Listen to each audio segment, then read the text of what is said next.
大强子在路边发现了野兔，他拿出真理。好了，还在那儿呢，还在那儿呢，爬过去。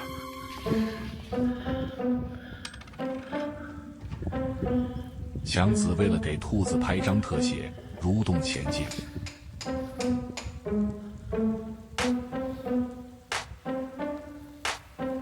别动，别动，受惊了。这一刻，强子跟兔子之间的距离不到1米，他不看我，我不看他，我们假装互相没看见。说实话，此时有点紧张，因为强子跟金沃尔哈特的差距只差1米，再有1米，强子就是金沃尔强子啊！这回完犊子了吧？让你继续当傻瓜。曾经的错误该如何